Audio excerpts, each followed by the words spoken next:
Это бывший ДК имени Горького. Построили его еще в 1954 году. Одно время здесь был ночной клуб, затем его закрыли. И с тех пор здание пустует, и оно не под охраной. На прилегающей территории можно увидеть очень много открытых люков. Жители этого микрорайона обеспокоены. В любой момент могут провалиться дети. Они вспоминают Уфу, Казань, Челябинск, где случились трагедии. Дети маленькие же могут упасть.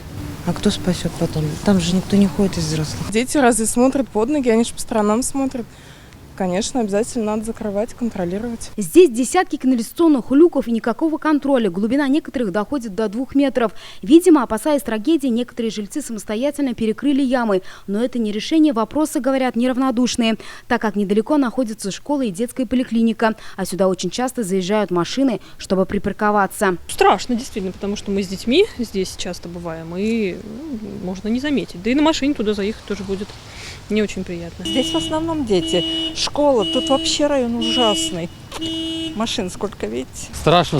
И машинам, и людям, и детям особенно страшно. Раз колесо яма упало, так может колесо потерять или еще что-то. Несколько машин уже пострадали. Об этом альметьевцы не раз писали в соцсетях. Есть заявка и на портале «Народный контроль». По словам горожан, крышки люков, скорее всего, украли и сдали на металлолом. Но это не освобождает владельцев территории от обеспечения безопасности, говорят они. Заброшено, конечно, то, что вы состояние видите какое.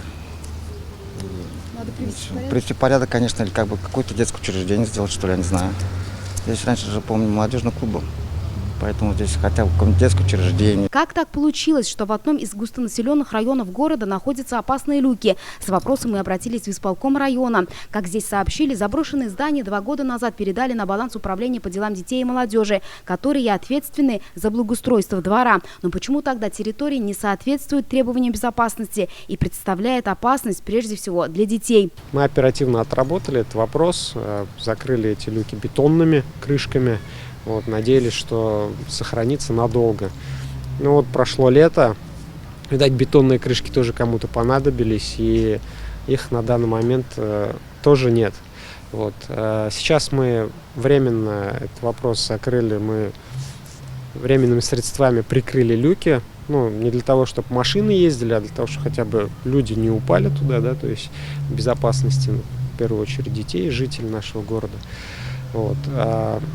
Обязательно вопрос будем решать сейчас по установке, я думаю, наверное, опять бетонными блюками, то есть как-то капитально надо этот вопрос решать и закрывать уже. В исполкоме сообщили, на днях на территории заброшенного ДК пройдет субботник. Остается верить, что после уборки здесь станет не только чисто, но и безопасно. Илюза Хамидуллина, Рик Хабибуллин, ТНВ, Альметьевск.